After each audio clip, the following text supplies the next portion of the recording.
Ils n'arrivent pas en criant. Ils ne portent pas de masque terrifiant. Ils n'annoncent pas leurs intentions. Au contraire, ils sourient, ils écoutent, ils vous tendent la main. Et quand vous commencez enfin à leur faire confiance, il est déjà trop tard.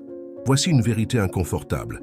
Certaines personnes sont mauvaises, pas parce qu'elles sont perdues, pas parce qu'elles souffrent, mais parce qu'elles choisissent consciemment la manipulation, la destruction et le mensonge, simplement parce que ça leur donne du pouvoir. Et si vous ne savez pas les reconnaître, vous les laisserez entrer dans votre vie en pensant qu'elles sont vos amis, vos partenaires, voire vos sauveurs. Cette vidéo est fondée sur les connaissances du Dr Jordan Peterson. Commençons. Vous êtes-vous déjà demandé pourquoi certaines personnes vous laissent toujours vidés, confus, voire coupables, tout en prétendant vous aimer profondément? Ou encore, pourquoi est-il si difficile d'admettre que quelqu'un de proche pourrait, en réalité, vouloir vous voir échouer?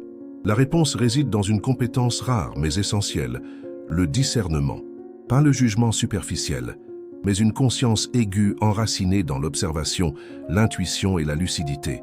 Et aujourd'hui, vous allez apprendre à développer cette capacité, pas pour devenir méfiant, mais pour devenir libre, parce que votre paix mentale, vos relations et votre avenir dépendent de votre capacité à voir clair, prêt à reconnaître les visages qui se cachent derrière les masques.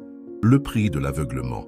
Avez-vous déjà excusé quelqu'un qui vous faisait du mal en vous disant « il ne l'a pas fait exprès » ou « tout le monde fait des erreurs », alors qu'au fond de vous, quelque chose hurlait que ce n'était pas normal? C'est là que commence le vrai danger. Pas quand le mal entre dans votre vie, mais quand vous refusez de le voir. L'une des illusions les plus destructrices, c'est de croire que tout le monde est fondamentalement bon, que derrière chaque comportement toxique se cache une blessure, une détresse, une fragilité. Mais selon Jordan Peterson, cette croyance, bien qu'humaniste, est aussi naïve et profondément dangereuse. Car certaines personnes ne sont pas perdues, elles sont stratégiques. Elles détruisent non pas par faiblesse mais par choix, parce qu'elles en tirent un bénéfice. Et tant que vous persistez à chercher des excuses à ce qui vous abîme, vous deviendrez la première victime de votre propre déni. Ce déni a un coût. Vous ignorez les signaux d'alerte, les contradictions constantes, les petites trahisons, les commentaires humiliants déguisés en humour. Vous les justifiez, vous les minimisez, et pendant ce temps, vos limites s'effondrent, lentement, silencieusement. Le vrai problème ne vient pas du mensonge, il vient du fait que vous choisissez d'y croire. Peterson insiste, ce ne sont pas les mots qui révèlent le vrai visage d'une personne, mais ses comportements répétitifs, ses schémas. Si quelqu'un vous promet loyauté et vous trahit dès que cela l'arrange, ce n'est pas une erreur, c'est une signature. Et c'est cette signature qu'il vous faut apprendre à reconnaître. Le mal ne se présente pas toujours avec des cris. Parfois, il arrive avec douceur, avec politesse, avec des compliments. Mais si vous regardez bien, il y a des fissures dans le vernis. Et ces fissures sont la seule vérité à laquelle vous pouvez faire confiance. Être attentif, ce n'est pas devenir paranoïaque, c'est devenir lucide. Parce qu'ignorer ce que vous ressentez pour préserver ce que vous espérez, c'est exactement ce que veulent ceux qui profitent de votre aveuglement. Le masque de la vertu, l'art de la manipulation. Ils vous disent exactement ce que vous avez envie d'entendre. Ils valident vos émotions, ils vous rassurent, vous flattent, vous écoutent. En apparence, ils sont parfaits, trop parfaits. Et c'est précisément cela qui devrait vous alerter. Jordan Peterson nous met en garde. Les manipulateurs ne se révèlent pas par des accès de violence, mais par leur maîtrise de l'apparence. Ils ne mentent pas seulement avec des mots, ils mentent avec des récits dans lesquels ils sont toujours les victimes. Et vous devenez, sans le savoir, le coupable désigné. Ils instillent une confusion constante. Un jour, ils vous complimentent. Le lendemain, ils vous ignorent. Un moment, ils vous couvrent d'attention. L'instant d'après, ils vous critiquent pour les mêmes raisons. Et lorsque vous osez poser une question ou fixer une limite, vous recevez en retour un arsenal de reproches déguisés. Tu dramatises, tu interprètes mal, tu te fais des films. Ce n'est pas un malentendu, c'est une méthode. Leur but n'est pas la paix, mais le pouvoir. Et le terrain qu'ils convoitent, c'est votre esprit. Leur arme favorite? Le gaslighting, cette forme de manipulation psychologique qui vise à vous faire douter de votre mémoire, de vos ressentis, de votre perception du réel. Et plus vous doutez de vous, plus ils contrôlent le récit. Car si vous ne faites plus confiance à ce que vous ressentez, alors vous croirez ce qu'ils vous racontent. Et c'est là que le piège se referme. Mais il existe un indicateur infaillible, la confusion émotionnelle. Les personnes saines vous laissent un sentiment de clarté. Les manipulateurs vous laissent dans le flou. Si après chaque interaction vous vous sentez coupable, vidé ou perdu, ce n'est pas une relation, c'est une opération. Observez également leur réaction face à la vérité. Un être sincère écoute, peut-être résiste au début, mais il finit par entendre. Un manipulateur, lui, se défend. Il attaque, il inverse les rôles. Il vous accuse d'être la source du problème, juste parce que vous avez osé parler. Vous étiez venu pour réparer, et vous repartez en vous excusant d'avoir tenté de comprendre. C'est ainsi qu'il gagne, en vous faisant douter de ce que vous savez, en transformant vos limites en fautes, votre lucidité en culpabilité. Le seul moyen de sortir de cette spirale, c'est d'observer les faits, de cesser d'écouter ce qu'ils disent, pour enfin regarder ce qu'ils répètent. Le parasite de la responsabilité. Vous connaissez sans doute ce genre de personne. Quel que soit le conflit, quelle que soit l'erreur, ce n'est jamais sa faute. Jamais. Elle trouve toujours un coupable extérieur, l'autre, le contexte, l'enfance, la vie, le hasard. Ce comportement n'est pas anodin, c'est une stratégie. Et selon Jordan Peterson, c'est l'un des signes les plus toxiques que vous puissiez repérer. Pourquoi? Parce que quelqu'un qui refuse la responsabilité ne s'en débarrasse pas. Il la transfère. Et s'il est proche de vous, devinez qui devient la cible idéale. Vous. Ces gens-là n'assument rien, mais exigent tout. Votre patience, votre écoute, votre pardon, et surtout, votre compréhension illimitée. Ils commettent des erreurs, provoquent des drames, brisent des liens, puis se présentent comme des victimes incomprises. Ils ne demandent pas pardon, ils exigent de la compassion, et s'ils ne l'obtiennent pas, ils vous feront passer pour l'inhumain. Voici le piège. Plus vous êtes empathique, plus vous devenez vulnérable à ces jeux, car votre bonté devient leur terrain de jeu. Vous cherchez à comprendre, à pardonner, à sauver, pendant qu'ils s'installent dans leur rôle d'innocente éternelle. Et pendant que vous portez le poids des responsabilités qu'ils refusent de voir, eux avancent, légers, intacts, sans culpabilité. Mais vous vous épuisez. Peterson le rappelle, il n'y a pas de croissance sans responsabilité. Une personne qui ne reconnaît jamais ses torts ne changera pas. Et pire, elle vous entraînera dans sa propre stagnation. Demandez-vous, combien de fois vous êtes-vous excusé pour des choses que vous n'aviez pas faites? Combien de fois avez-vous pris sur vous alors que c'est l'autre qui refusait de changer? Combien d'énergie avez-vous sacrifié à réparer ce que vous n'avez jamais cassé? Ce n'est pas de l'amour, ce n'est pas de la loyauté, c'est de l'auto-abandon. Et il y a un nom pour cela, une relation parasite, où l'un détruit et l'autre nettoie, où l'un fuit et l'autre compense, où l'un oublie et l'autre paie. Si ce contenu vous semble juste, profond ou simplement familier, alors ne le laissez pas s'éteindre. Cliquez sur « J'aime » et abonnez-vous à la chaîne pour continuer à recevoir des outils concrets, lucides et puissants pour renforcer votre esprit, surtout face à ceux qui cherchent à le brouiller. L'anatomie de l'envie, quand votre réussite devient une menace. L'envie ne crie pas, elle ne se montre pas frontalement, elle murmure. Elle se dissimule sous des regards apparemment bienveillants, des phrases vagues, des silences calculés. Et si vous ne savez pas la reconnaître, elle s'infiltrera jusque dans vos liens les plus précieux.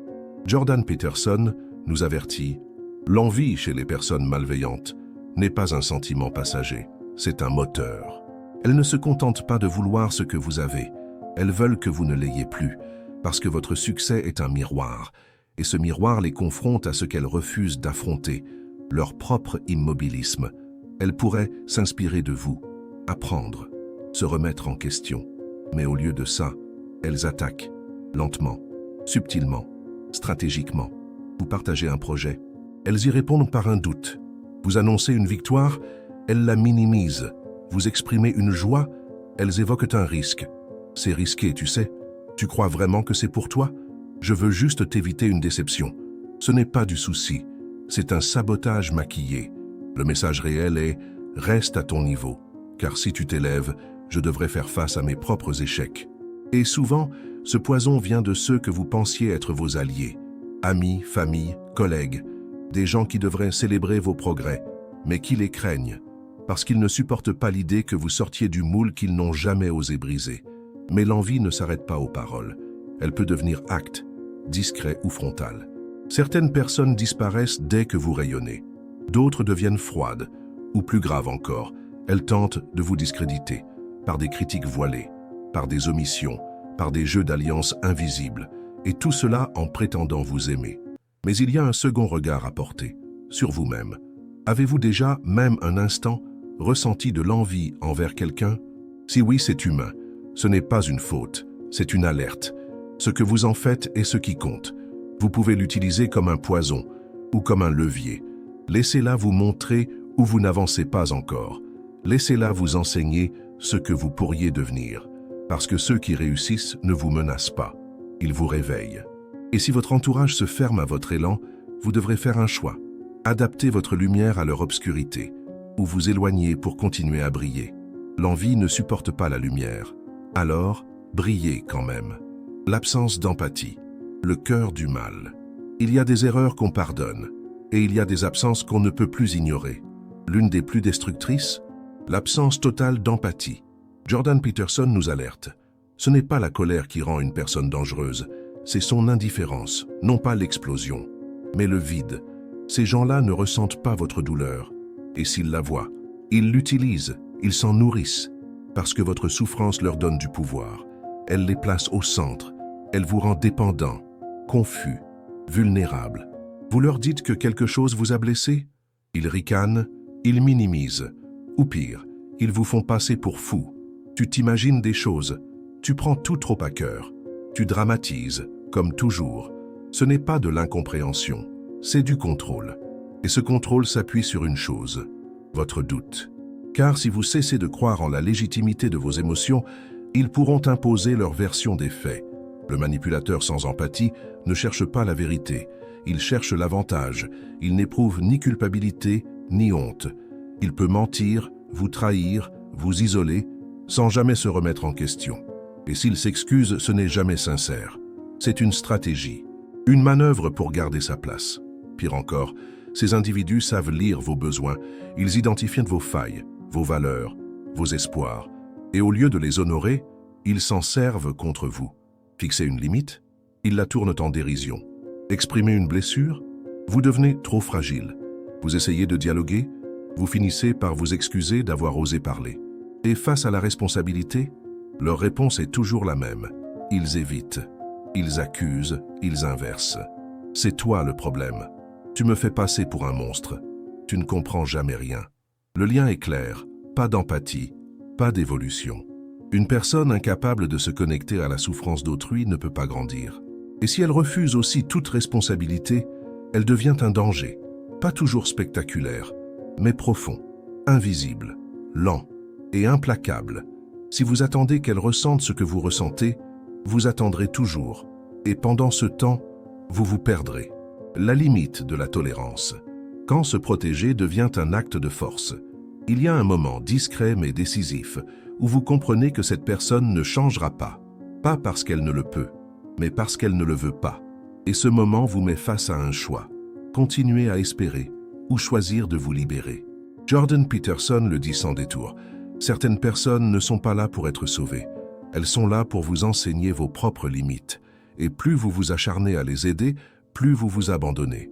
Parce qu'elles ne resteront pas immobiles. Elles vous entraîneront avec elles, vers le bas, dans leur chaos, dans leur refus du réel. Et à force de tolérer l'intolérable, vous oublierez ce que c'est que vivre en paix. Mais le pire n'est pas leur présence, c'est ce qu'ils laissent derrière. La culpabilité, la confusion, le doute. Vous vous direz, peut-être que j'ai été trop dur, peut-être qu'il avait juste besoin de plus de temps, peut-être que je n'ai pas assez essayé. Mais voici la vérité, vous n'êtes pas dur, vous êtes lucide, et vous n'abandonnez pas quelqu'un, vous vous choisissez. Prendre de la distance, c'est oser créer un espace, un vide, un silence. Et ce silence fait peur, il vous pousse à revenir, à replonger, à refaire un pas vers l'ancien. Mais ce silence, c'est aussi une renaissance, car c'est dans cet espace que vous retrouvez votre voix, vos repères, votre énergie. Et peu à peu, vous cessez d'être celui ou celle qui sauve, pour devenir celui ou celle qui vit. Et surtout, c'est dans cet espace que vous accueillez mieux que ce que vous avez connu. Des personnes saines, présentes, authentiques, qui n'ont pas peur de vos succès, qui respectent vos limites, qui ne vous punissent pas d'être vous-même. Mais cela n'arrive pas, tant que vous n'avez pas fermé la porte à ce qui vous détruit. Alors oui, au début, se protéger fait mal, mais ce n'est rien comparé à ce que coûte l'oubli de soi. Se protéger n'est pas un luxe, c'est un choix vital. Pendant des années, on vous a dit que la bonté, c'était de rester, que l'amour, c'était de pardonner encore et encore, que la force, c'était de tout supporter, même ce qui vous brise. Mais cette idée est fausse et dangereuse. Jordan Peterson nous propose une autre vision, la responsabilité de protéger ce qui vous construit, même si cela vous oblige à couper avec ce qui vous détruit. Car le mal ne se nourrit pas que de violence, il se nourrit aussi de votre silence, de votre peur d'être jugé, de votre refus d'écouter ce que votre corps, votre cœur et votre intuition savent déjà. Ce que vous avez découvert ici n'est pas un jugement sur les autres, c'est une invitation à vous libérer, à poser des limites, à écouter les signaux que vous avez trop longtemps ignorés. Désormais, vous savez que les mots ne suffisent pas. Ce qui compte, ce sont les actes répétés, les schémas, le climat émotionnel que laisse une personne derrière elle. Et votre mission n'est pas de convaincre, d'expliquer ou de sauver. Votre mission, c'est de choisir. Choisir la clarté, même si elle fait mal. Choisir la distance, même si elle fait peur. Choisir la paix, même si elle vous coûte une relation. Parce qu'au bout du compte, votre vie ne doit pas être une suite de justifications. Elle doit être l'espace où vous pouvez enfin respirer. Si ce contenu a fait écho en vous, ne laissez pas ce moment passer. Likez la vidéo, partagez-la avec quelqu'un qui vit dans la confusion ou l'épuisement émotionnel et abonnez-vous à la chaîne pour continuer à recevoir des clés concrètes, puissantes et éclairantes pour bâtir votre esprit, protéger votre énergie et choisir des liens qui vous élèvent. Et souvenez-vous, chaque jour, votre esprit vous propose un choix. Supportez ceux qui vous tirent vers le bas ou créez un espace où vous pouvez enfin grandir. Et si une seule phrase de cette vidéo vous a touché, alors ne la gardez pas pour vous. Partagez-la, portez-la, vivez-la. Votre paix n'est pas une option, c'est votre mission. Et elle commence le jour où vous décidez « Assez ».